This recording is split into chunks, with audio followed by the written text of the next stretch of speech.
Epstein, endless wars, land for sale. The MAGA split is real.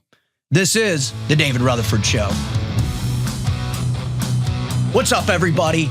It's pretty awesome to be back. I just, I had a hell of a July 4th weekend. Went up to the Nashville area, got to spend some time with my best friend and his family.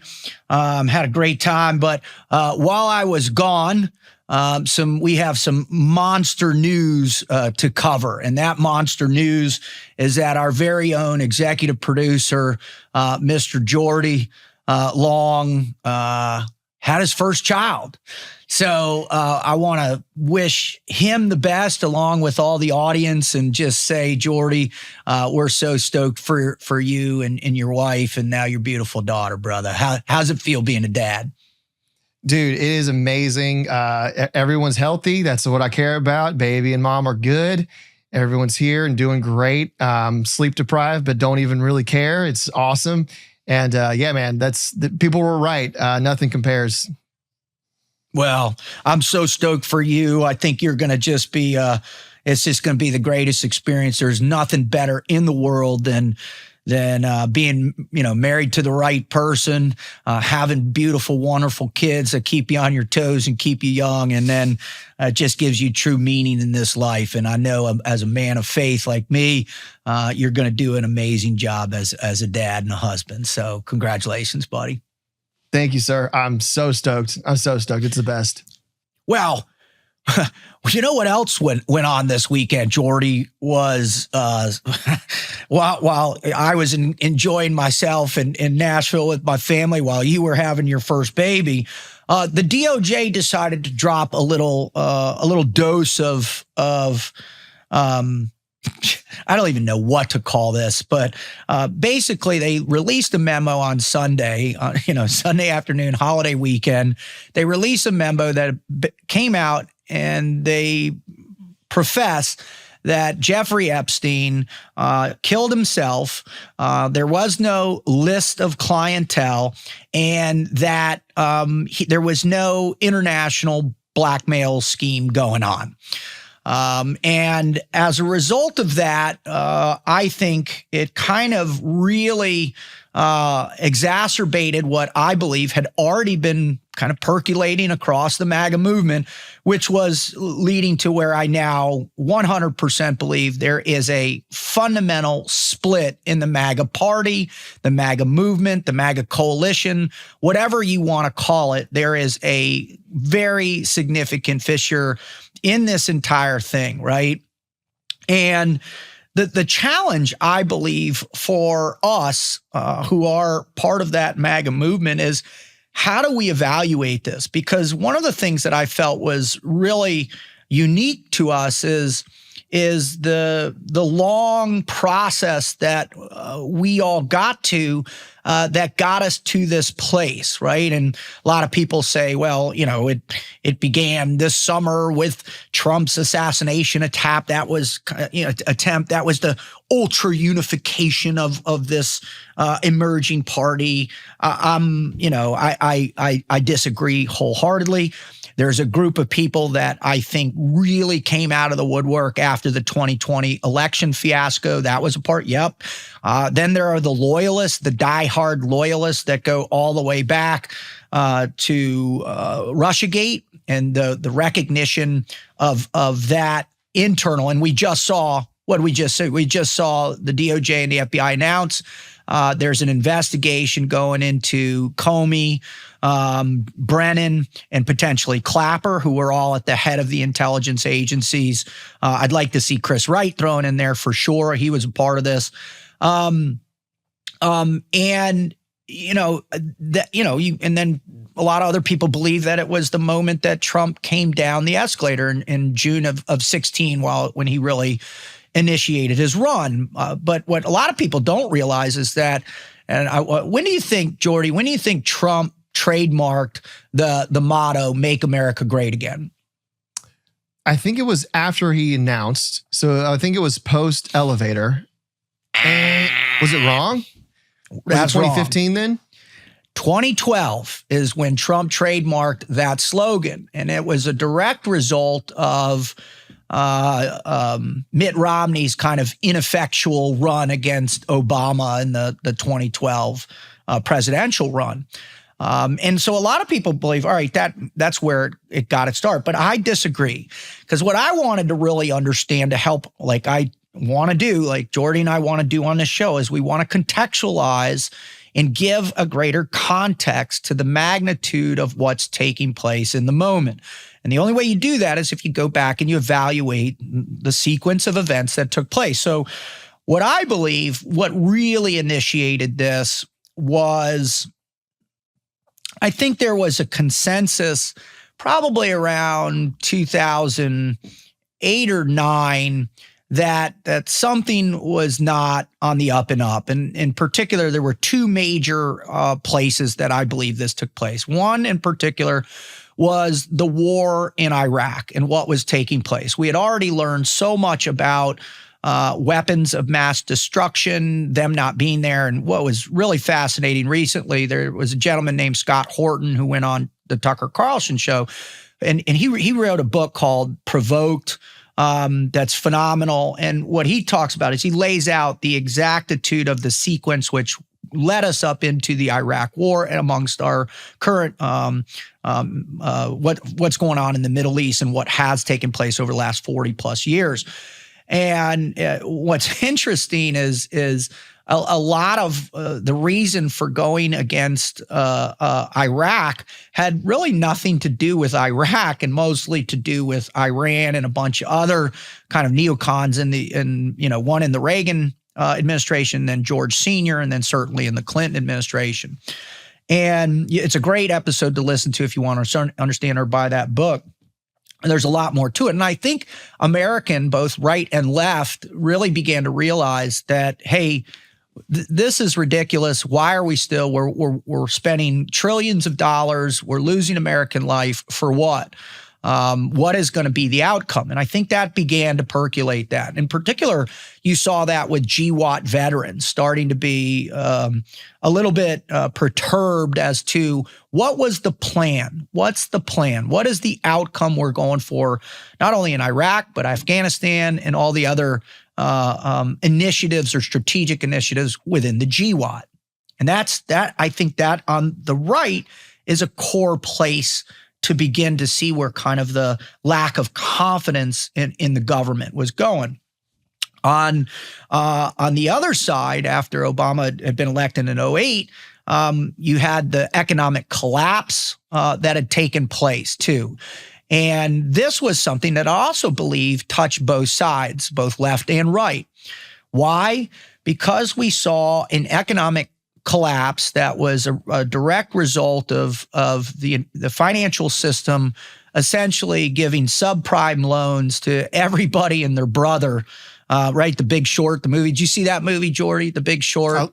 I love that movie. And it was not just I have to say, it wasn't just a financial system. It was a financial system enabled by government policies meant to help people, quote unquote. And do you know what those government policies were? It was all related to the mortgages. Make it really easy. Every American needs that American dream, needs a house. Let's get them all in there. A la George Bush, right? It was like, let's get every single American in a house. That's what we're going to do. So that was in a Republican initiative, but was also supported, right? You had the Dodd-Frank bill and a bunch of other things. They had all these other things. Well, anyways, 2008, the collapse happens. Now, what took place immediately after that? The American people began to see that guess who's getting bailed out, right? The mega corporations, right? All of these organizations received a tremendous amount of support from the U.S. government. And we heard the phrase, what? Too big to fail, right? So now you've got something going on overseas and an endless wars in the Middle East, right? Exacerbating, shooting our budget through the roof. You've got this massive bailout. And do you know what the number was? Did you find that number, Jordy, on how much if bailout money took place in that? I sure did. So the number, just bottom line, between the main program for 2008 was TARP, TARP. That was about in the 700 billion mark around there. Okay. There's another program called ARRA. Combined congressional spending was about $1.5 trillion.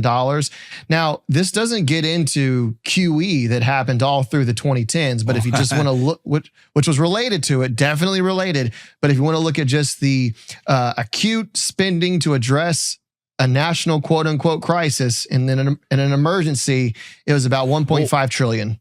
It wasn't just national. It wasn't just, this was an international. They believed that if they didn't spend that money to support the car industry, the banking industry, all these people that had utterly leveraged the positions to the expense of the American taxpayer, right? Ultimately, everybody was like, if we don't save the American financial infrastructure, then the entire world's going to go into a catastrophic recession that there millions and millions of people are going to die. There's going to be chaos everywhere. They may have been right with the system that they've set up with the Federal Reserve, central banking, all of that. How, don't even get into the petrodollar and all that, right?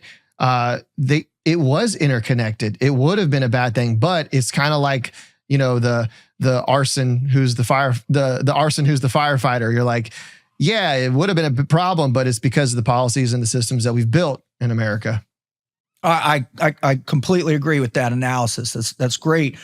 And you mentioned QE. If you're not familiar with QE, it's called quantitative easing, which basically the Fed, basically the Fed said we're going to give free money away with almost zero interest rates in order to bring this back, get all this going. And if you really want to dig into this, there's a guy that I follow on X. His name is Brian Westbury. He's one of the top economists in the game out there. You can find him on Fox Business all the time, a brilliant guy. But that guy is able to summarize the Fed better than anybody else I've ever heard and seen. And one of his big focuses was their quantitative easing policy, the QE policy, and how that got us to where we are today. So check him out online. All right. So you have the endless wars in the Middle East. You have the government bailing out Wall Street and big corporations, right? And that comes together. As a result of that, you saw two unique initiatives or reactions to that on a political level.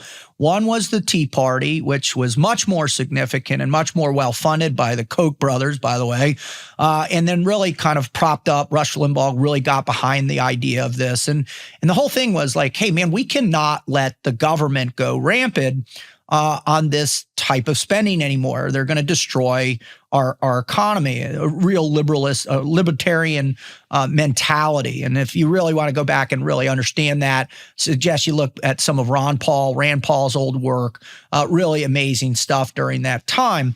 But tangentially to that, you had the Occupy Wall Street emerge. And this was really my belief in terms of the people who began to realize, hey, this American dream you're promising is not really accessible to me when I have, $300,000 in student loans. I'm coming in at low-end jobs. Tech is taken over. I don't know how to code. I just got my degree in international basket weaving and applied, Middle Eastern dance, whatever it is. And that it's not accessible for me to go and do this. So you saw this Occupy Wall Street movement take place. So in my mind, what you had from basically 2008 to 2000, I would say 14, 15, is you had these rumblings taking place across the American public. And you had this building concentration of, hey, this is horseshit, man. We need to start taking care of ourselves. We're spending, billions of dollars overseas to help other people. We're also spending billions of dollars overseas to wage endless wars and the war against an adjective, right? And the American people are getting fed up. And they're getting fed up, not with just the right, but with the left as well, too. Billions in their own country, too, for the bankers and the financiers who got away scot-free with all of this. That's right. Right. What one dude went to jail for that whole thing, I think. Yeah, I think it was like one dude and they got him on some obscure charge, but which is absurd, right? It's a slap in the face, essentially.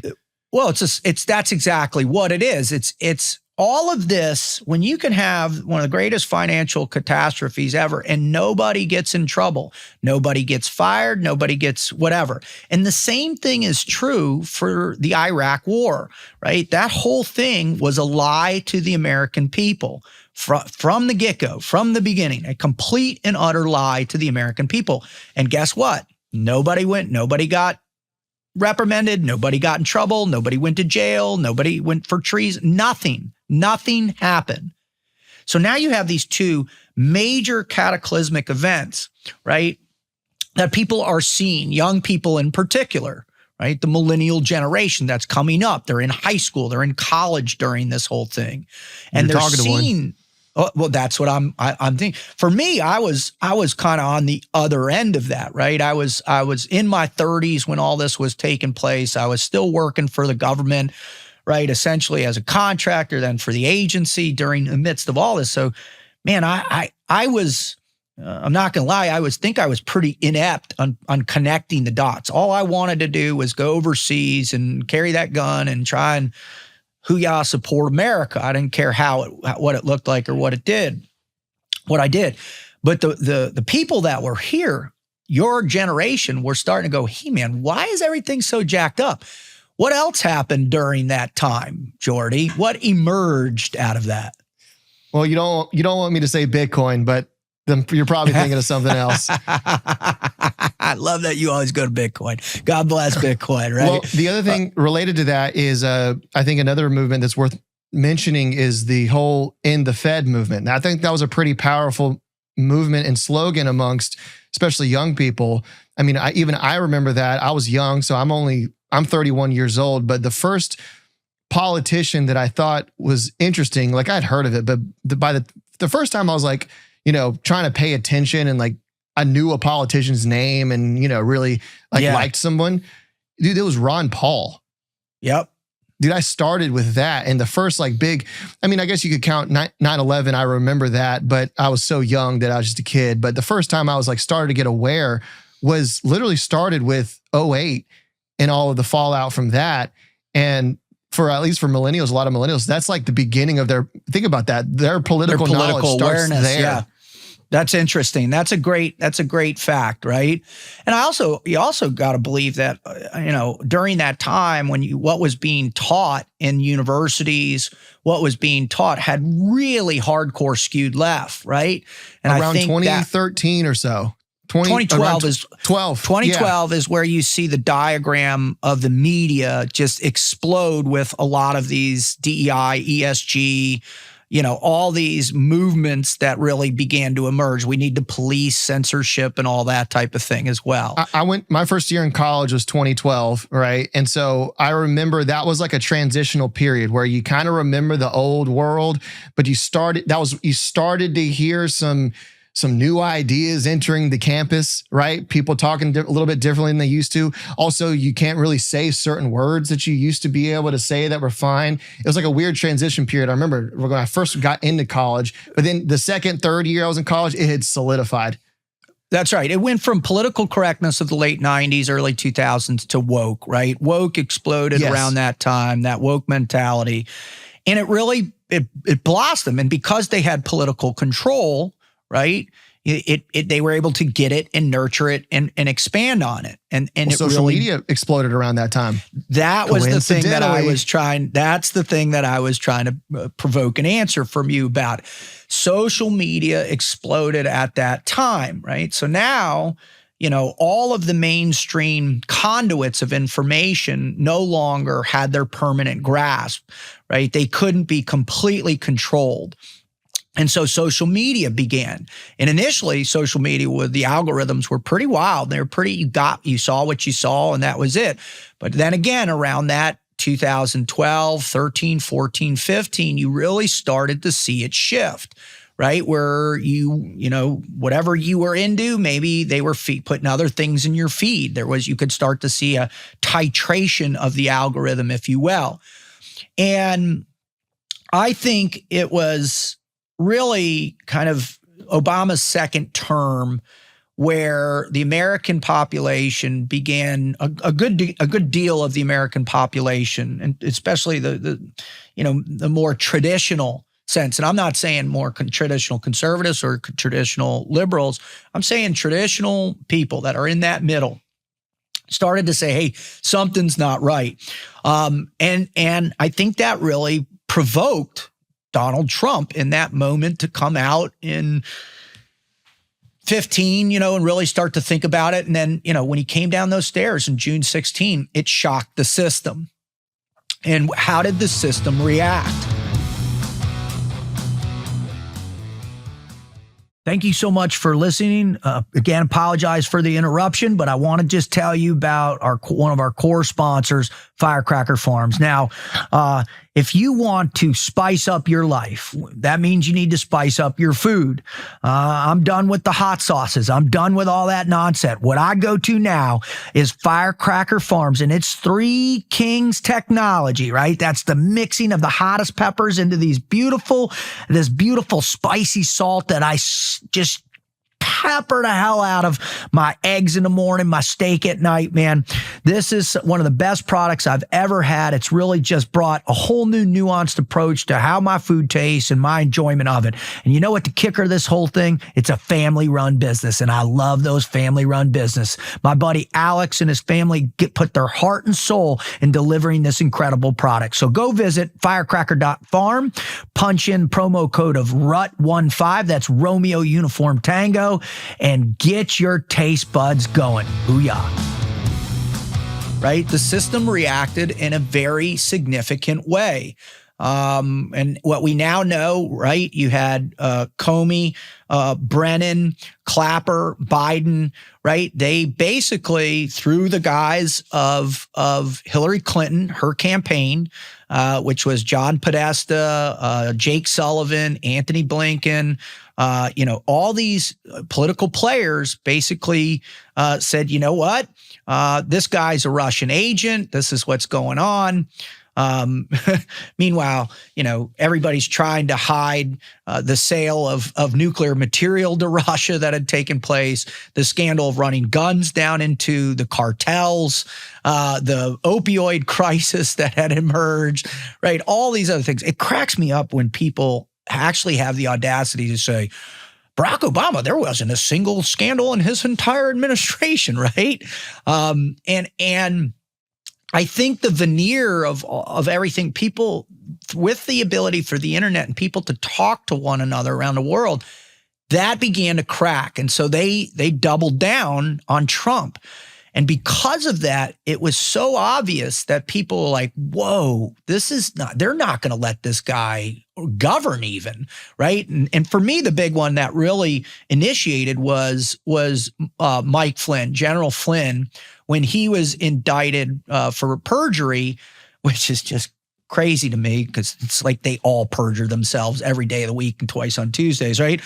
But he supposedly lied to the FBI, which was a setup, by the way. We know that now, and that began the whole thing. Next thing you know, we've got the former head of the FBI as a special counsel, and his background is just crazy too. What he was part of prior to when he was at the height of his service in the U.S. government. But then it became obvious, wow, they're not going to allow this guy to govern.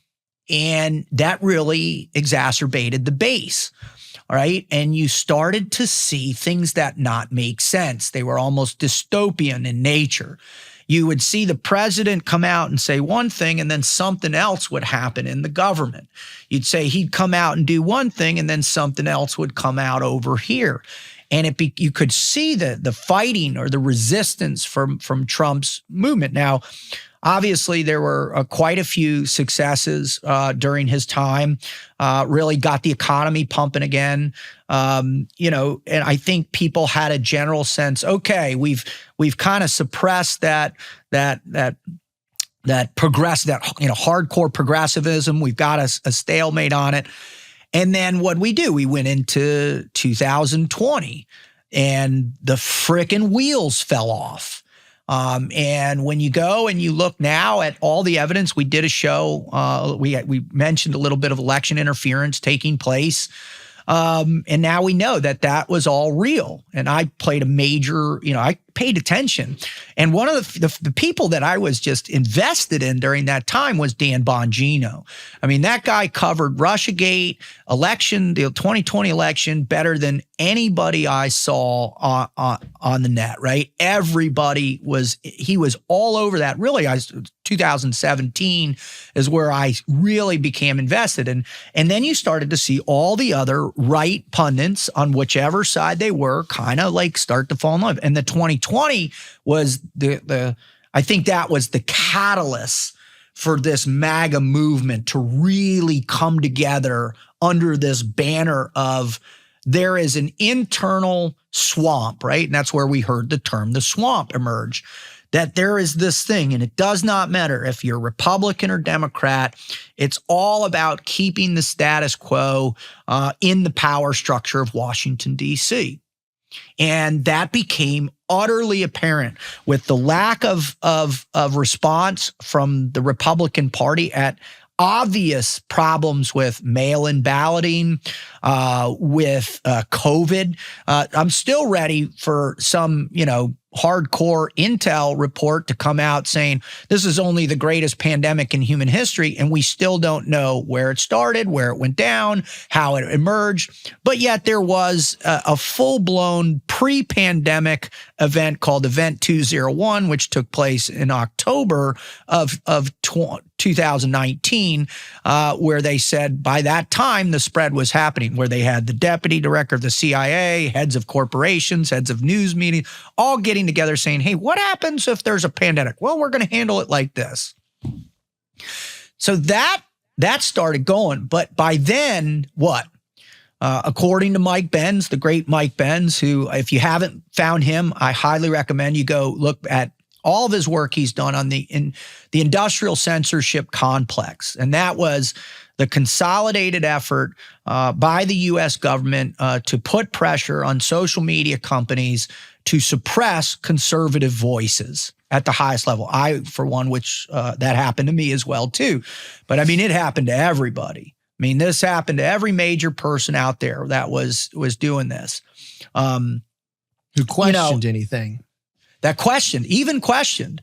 And what was interesting, this was also the time where I think, traditional liberals, right? This is the people like Joe Rogan, the people like, you could argue that, who else was a person that came over? Robert F. Kennedy Jr. You had, some of these hardcore scientists that were silenced, Jay Bhattacharya, Dr. Robert Malone, right? And that's where the left used to be that. The left used to be aligned with questioning the elites. It's funny. We had, that Pixar movie Cars playing the other day. There was some scene in it where one of the cars goes and visits like some organic fuel shop or something, and it's like run by a hippie car. He's like an old 60s boomer guy, and he starts going like, "That's because the big oil companies are a conspiracy with the government, man. They don't want you to know." And I'm like, dude, the hippies were like sounding like a bunch of MAGA dudes back in the day. They were questioning the elites. It's all about the regular people versus the elites. That's the common thread. And that was on the left. Oh, I 100% agree. Like, who is running? Rogan's been posting a lot of this in the last few months as well, too. He's showing video of Hillary Clinton's campaign speeches back in 2012. And if you closed your eyes, you would say, oh, that's who's running in the MAGA party right now in terms of immigration controls, fiscal responsibility, all of these. But when they came into power and maintained power, they're just the same as the other side. And I think you're right. I think what's starting to become fundamentally apparent to the American population as a result of X being a free speech platform, really the only one out there that you can do it, other than your own website, your own Substack, I think is doing great. They've really been able to show that. I think Spotify's ability to stand behind Joe Rogan and not cancel him when they tried to cancel him. So there are ways. What? Rumble? That's right. Rumble for sure. Rumble. I got on Rumble when I got canceled for sure. You're right. So there is this now mechanism to speak your mind. All right. That's a lot of backstory for you to understand. Now, what I think this summer, when I think for me, the ultimate catalyst of all this was the first assassination attempt against Donald Trump, right? That was the thing. After we watched all of this take place, all of the persecution, all of the impeachment, all of the trials, all of these things, and then to watch him be assassinated or attempt to assassinate him in the way we did by that Rolf kid and his inexperience and all the shortfalls in the tactical planning and all, like that was with no internet history, with no online history zero. Ever. His apartment completely cleaned like a professional would clean it. You know, we hit this moment where it was a unification at a level we haven't seen, right? Where Tulsi Gabbard is now coming on board. Robert F. Kennedy Jr. is on board. You have these people that were kind of liberal centrists that are now supporting Joe Rogan interviewing. You had Glenn Greenwald coming out against stuff. Matt Taibbi. Michael Schellenberger, plus the pundits on the right were out there hardcore campaigning because they realized the nature. And then the one that I think really was a major catalyst for everybody too was Elon Musk coming on the team, right? And saying, we are at an existential crisis. If the hardcore left continues and is able to gain power, it will be irreversible. They will legalize immigration. They will make 20 million people legal immediately with amnesty. And we will live in a perpetual blue political environment, which they'll delete swing states. They'll get rid of swing states, basically. Well, and that's what we saw that, right? We saw 20,000, 25, 30,000 Haitians being put into Ohio. There was swing state. Yeah. They tried to do Florida, like something like 400,000 illegals were into Florida, but they lost that in COVID and all the New Yorkers moved to Florida. You see this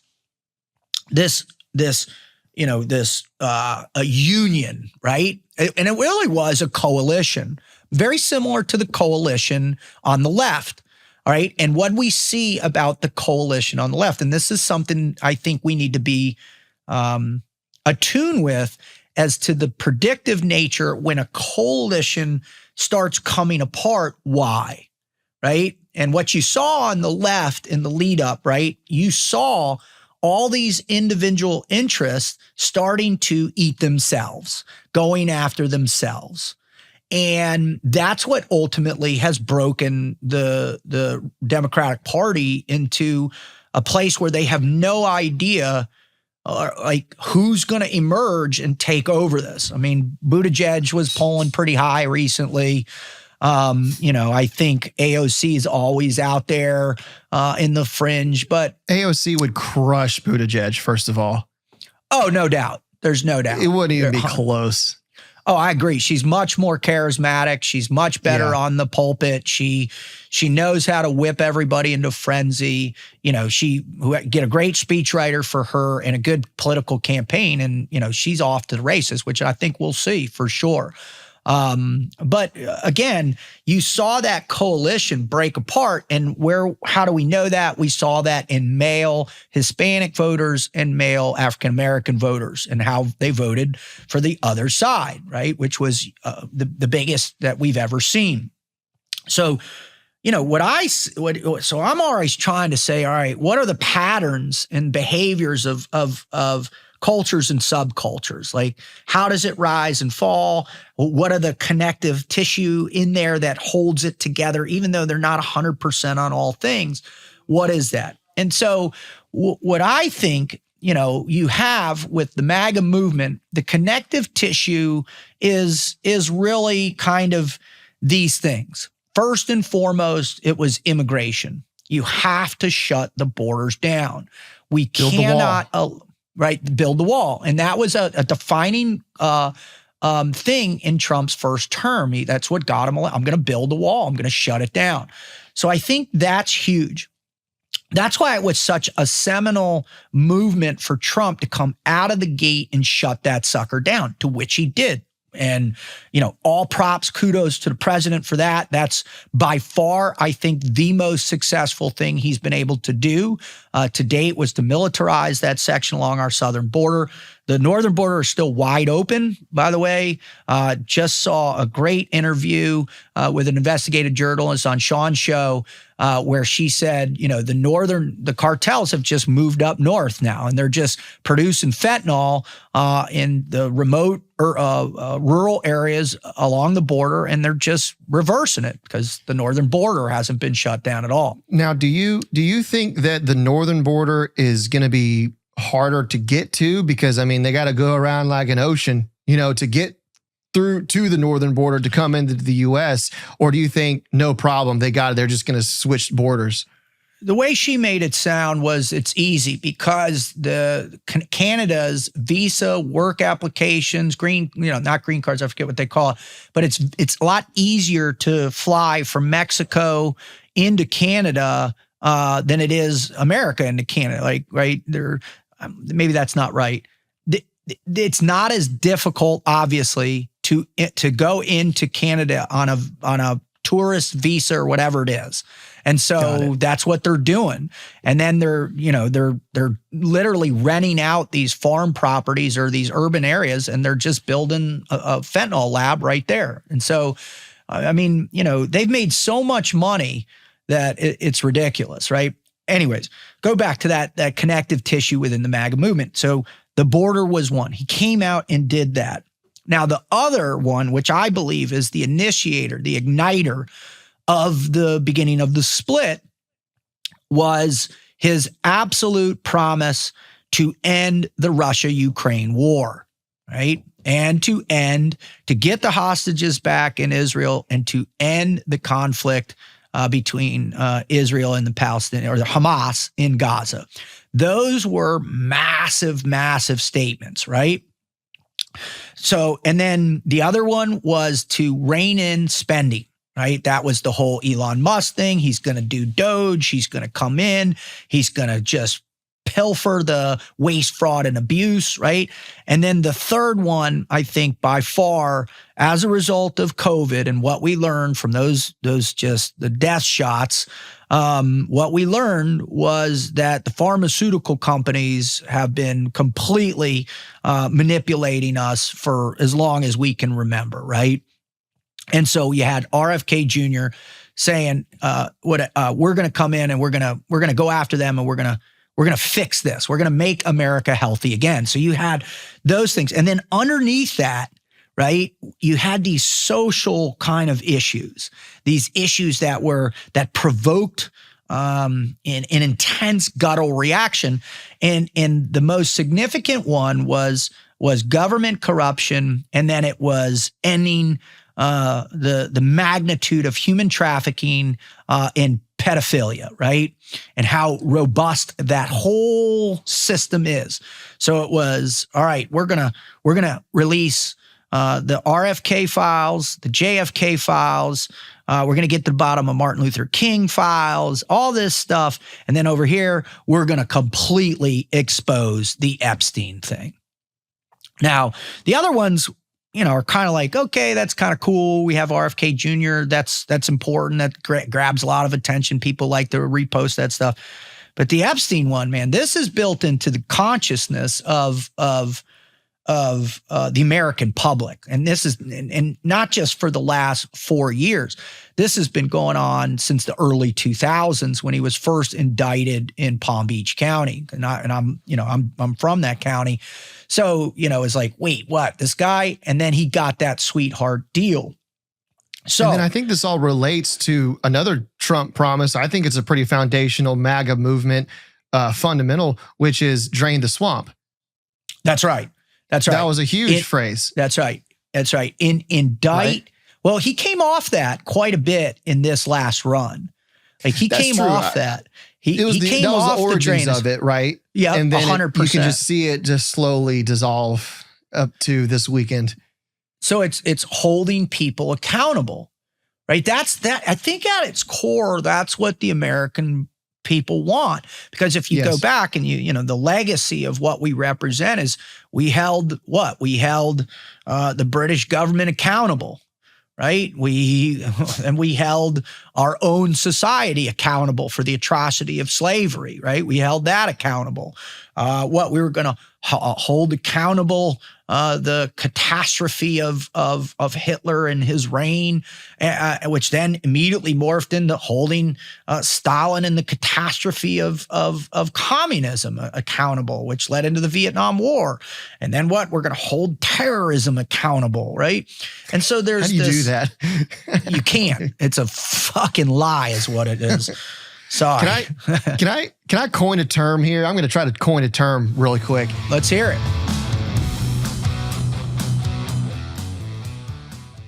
What I want to just talk to you a little bit about is our new Embrace Fear curriculum that's available on davidrutherford.com.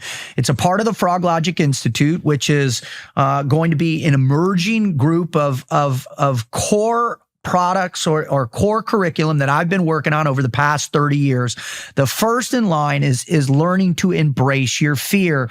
Fear is the number one emotion that impedes us from achieving anything that we truly want to put our minds to, right? It's that emotion that's wired in. You've been taught it your whole life. It's that one thing that you really has to get a hold of. Now, here's the deal. There's no such thing as fearless. So please go to davidrutherford.com. Go to courses and sign up for your Embrace Fear curriculum. This is a 5-week or 5-month course. I recommend doing it over the course of 5 months. And this course is designed not only to help you understand your fear, to accept your fear, to begin to retrain your brain with the fear, to test your fear every day, and then ultimately to live with courage and to deal with your fear as a motivational component to go help you achieve your purpose in life. So don't waste time. Go to davidrutherford.com and check out our Embrace Fear curriculum. Thank you. At least from my perspective as 31-year-old millennial watching these things, basically my whole awake political life is made up of all of these insane things.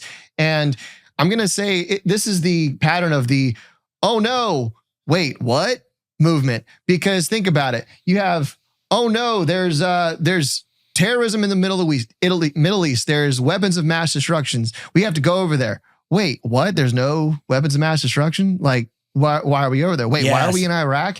And then you have the, oh no, there's a huge recession. It's going to be global. Like, we got to clean things up. And then you're like, wait, what? No one went to jail? They actually got bonuses and nothing changed? And then you got the Russiagate. Oh no, it looks like Donald Trump might be a Russian agent. That's terrible. Wait, what? You mean it was all fabricated? 2020 election. Oh no, Biden won. Wait, what? There's questions about that. Last one, COVID. Oh no, there's a global pandemic. Everybody hunker down. Let's be careful. What is this thing?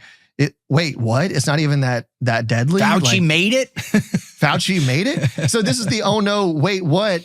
Pattern over and over and over again, to the point where it's just broken all trust in the elites. And that's what you're seeing in these people.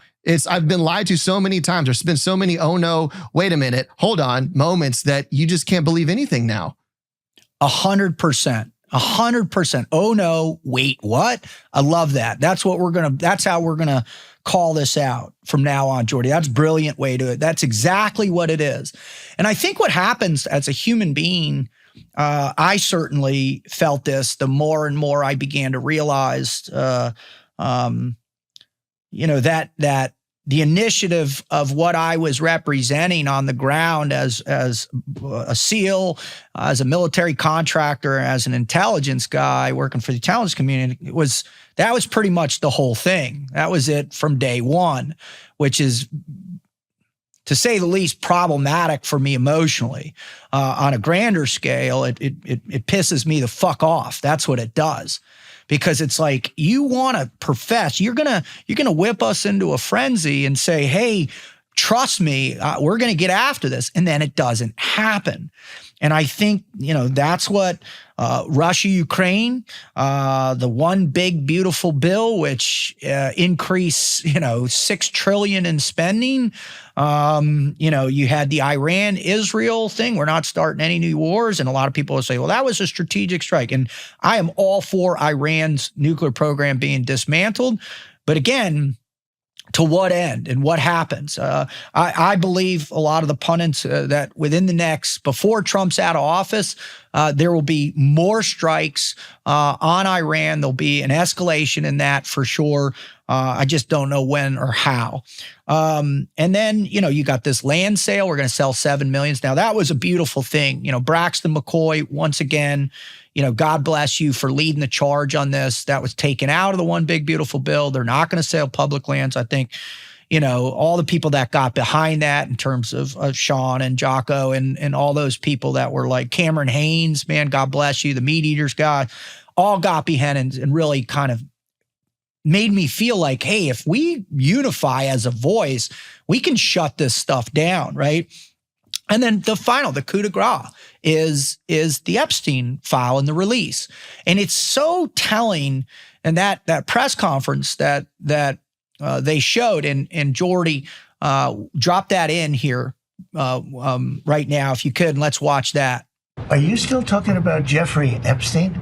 This guy's been talked about for years. You're asking, we have Texas, we have this, we have all of the things. And are people still talking about this guy, this creep? That is unbelievable.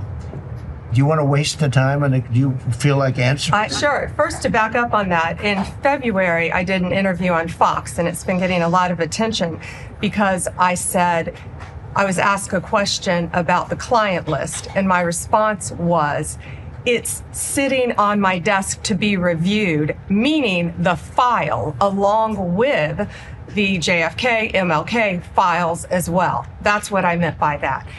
Also, to the tens of thousands of video, they turned out to be child downloaded by that disgusting Jeffrey Epstein. Child is what they were. Never going to be released, never going to see the light of day.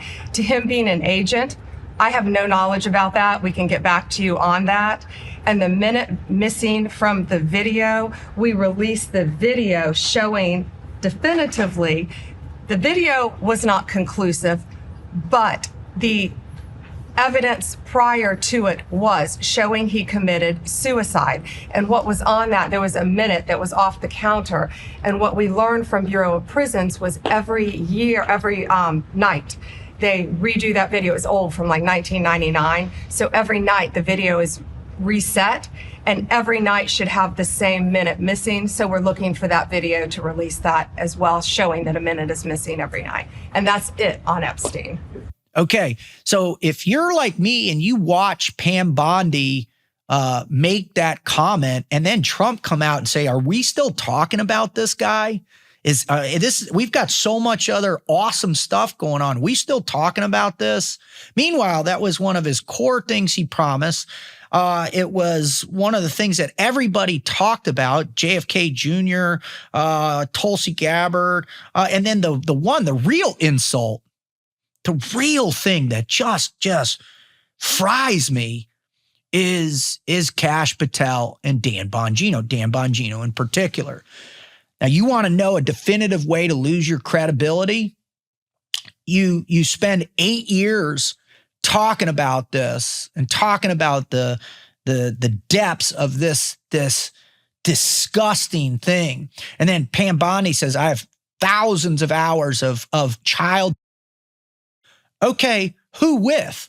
And then also, if there was no blackmail, there was no whatever, why is Ghislaine Maxwell still in jail? Or better yet, why does a guy that's completely innocent of all things, why does he kill himself in jail? We have reached the 1984 moment where basically it's like, oh, what you see is not accurate. This is accurate. Right is left, up is down, right? The sky is red. And they're telling you, shut up and believe us. And if that's why there is a MAGA split. Now, At what point, and the thing that really is challenging for me is that a lot of people that I respect on both, well, there's multiple sides of this. There's the anti-war movement. There's the oligarchy that's taking place. You know, who's getting fat deals off this? There's I mean, just there's so many layers to all of these things why people are getting upset. But for me, it was like watching the people that just 6 months ago had come together and formulated this great coalition of to generate this new version of the MAGA movement that was unstoppable. We saw that by election night. Now there is a definitive split against these people. Just watching the degradation of Trump and Elon Musk, their relationship, right? That alone to me is unbelievable to watch in real time, to the point where they're calling each other out like little kids on X. And then, Elon gets to the point where he posts this. Well, guess what? Donald Trump's in those files and you'll never see him. And then he went on to even say Steve Bannon was in the files as well, too. Then you have Trump saying, well, you're bad because I took away the EV thing. And, meanwhile, he's like, you take it away. I don't care. I'm still the most successful EV car maker in the world. To hell with you. I don't need you. That. And then having that spiral out too, to where you've got Tucker Carlson, Steve Bannon, Candace Owens. And I know, a lot of people believe Candace Owens has stepped off the cliff with this and her stance on all the things that she's bringing out. But you have that group, and then you have this other group where you've got Hannity, Sean Hannity, Mark Levin, Jordan Peterson, Ben Shapiro, right? And, Dave Rubin, that group, and they're going at each other all day, every day now, right? The James Lindsay's on one side, and then you've got this other kind of libertarian thing going over here, which is like, the Alex Jones, the Joe Rogans, kind of, I don't know where Mike Ben's. He kind of floats in the middle of all this, just exposing corruption. But it's certainly the hard libertarian is, the Dave Smiths, the Scott Hortons, right? You've got the Glenn Greenwalds, the Sajjar and Jetty, that are beginning to call out foreign policy issues that they have with our relationship with Israel. They're calling out kind of these deals that are being done, behind closed doors. I think, for me, the place that I pay attention to are the guys that are my peers. I pay attention to the GWAT operators because, what I think a lot of people out there, I think a lot of people gravitate towards our collective group. Right? They're paying attention to Sean Ryan. He's got one of the biggest shows in the world. They're paying attention to Jocko, to Mike Ritlin. They're paying attention to Clay Martin. They're paying attention to the donut operator and that crew, the veterans with signs. They're paying attention to the Black Rifle guys. They're paying attention to the Anti-Hero podcast. They're paying attention to these. Now, why is that? Why do people seem to gravitate towards, us and the way we evaluate things? And I'll tell you why. For me, it just, from my perspective, it's because you guys have skin in the game. I trust people who have sacrificed and put themselves at risk for something, for what they're saying. It's not just words on a TV screen, even words. It's not words they're reading off a teleprompter. They have sacrificed and put their own skin in the game for what they're saying. And I just automatically trust that more than someone who hasn't. Whether they're right or wrong, I just trust it more. Well, Jordy, thank you for saying that. I think you're right. I think a lot of people feel the same way. Right. There's some type of trust that emerged from somebody that's willing to die for something. Right. And I think that lends itself to that. Now, on top of that, you also have, these guys, that were operators, man, that their whole job was to decipher intelligence, was to chase down the enemy, was to evaluate information at every level. And it's not just the intelligence community that does that, right? You've got, all these programs internally in DOD where they taught soft guys how to run their own assets and sources and create their own intel networks. Like Green Berets, that's what they do, man. They do that for a living. So there's a tremendous amount of Green Berets out there that are speaking, truth to all of this stuff based on what? Evaluating the information that's available. So they can see it because they've been trained on it and done it. That's right. Patterns. Now you take those same guys that did, 15, 20 years in whatever soft unit, and then they went over and worked for another 5 to 10 years in the intelligence world doing it. So, and now you have a whole ration of former agency personnel and others, all these whistleblowers that we've seen in the last 5 to 8 years who are saying, yeah, this is what's going on internally. So you can't come out and look at the cameras and look at me in my face and look at all those around me and say, guess what? There's nothing to see here. After we have not just one example, but like years and years and years of examples of internal government corruption, both sides covering for each other, enriching themselves with insider trading or the different lobby firms. You want to go down, you want to know who runs a politician, look who donates to their campaign. Both sides, doesn't matter, right? You also look at corporate donations. What corporation is in their area where they represent their constituents, right? This is, when you start to understand and recognize patterns, you're able to make good assumptions. Now, everybody, what happened, and this is what I want you to be conscientious of, is that who's ever on the other side of your opinion, what you need to do is you need to see if they're addressing the substance of the questions, right? Right? That's what you're looking for. You're not looking for the blatant attacks on character or these people are idiots or they're dumb or they're this type of thing. They're this, they're that, just calling names. What you want is to see if they address the accusations. And if so, how and with what proof. Remember, the burden of proof is not on us, the American public, to prove all these things. And there's enough stuff that's been out.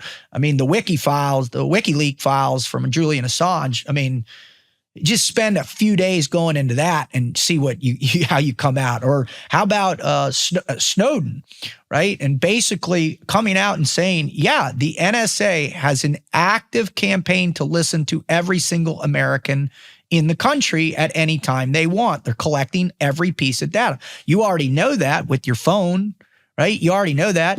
We know that certain organizations around the world are using things like Pegasus, where you don't even have to open anything and it populates your phone automatically.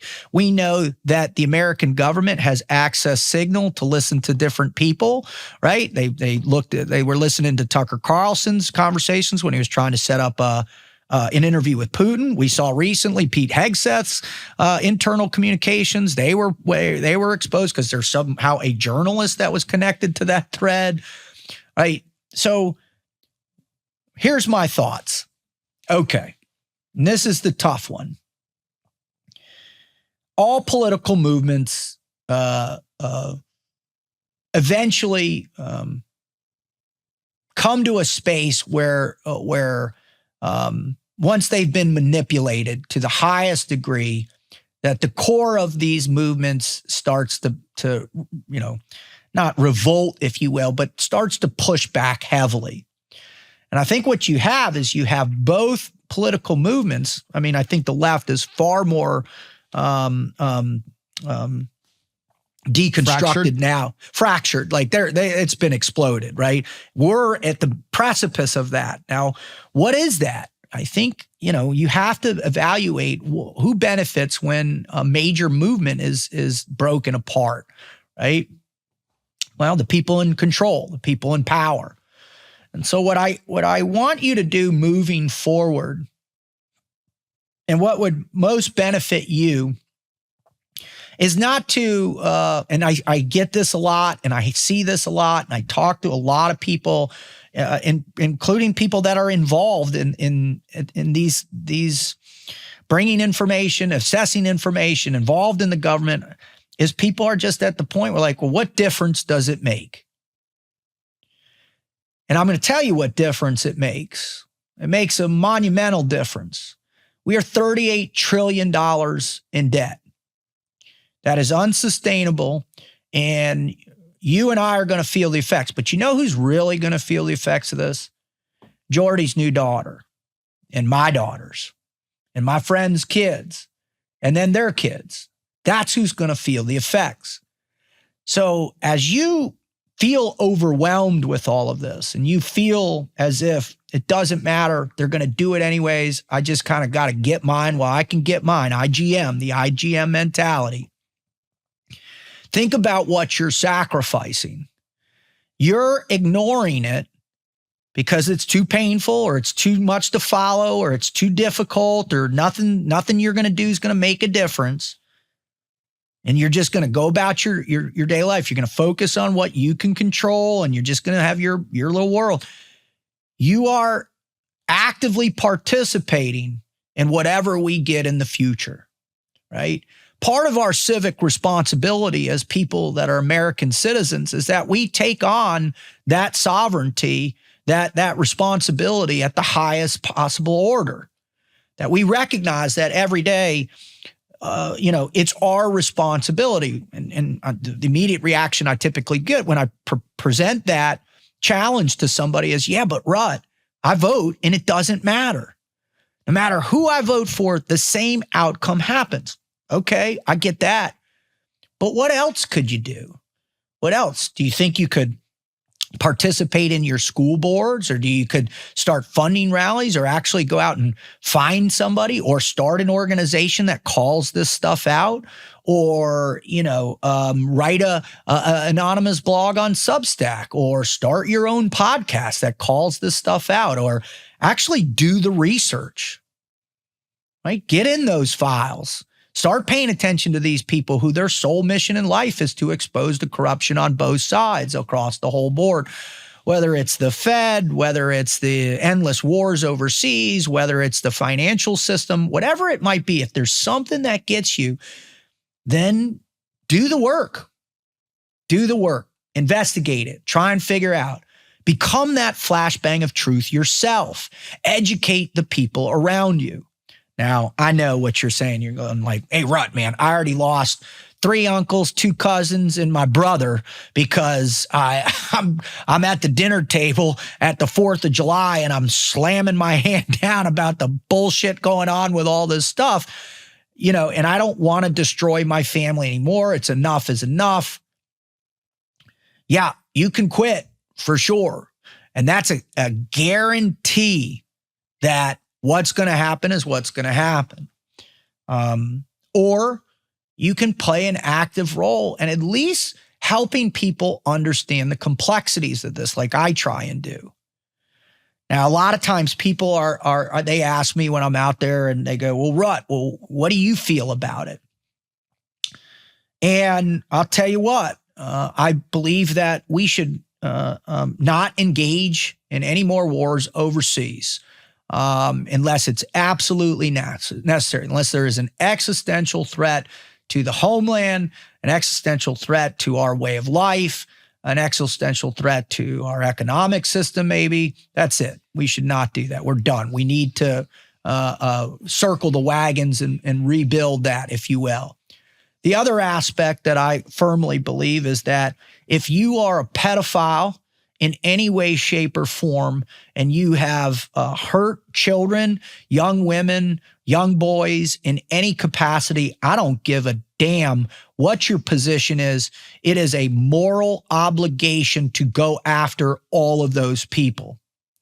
Now, you want to listen to something that'll make your heart drop. There's a guy named Daryl Cooper who runs a podcast called The Martyr Made. He does a 3-part series on the Jeffrey Epstein thing. Go listen to that. It's the most scary thing that pedophilia and blackmail operations with pedophilia have been going on forever. And is one of the core ways where you can manipulate powerful people because of their immorality and their inability to say no.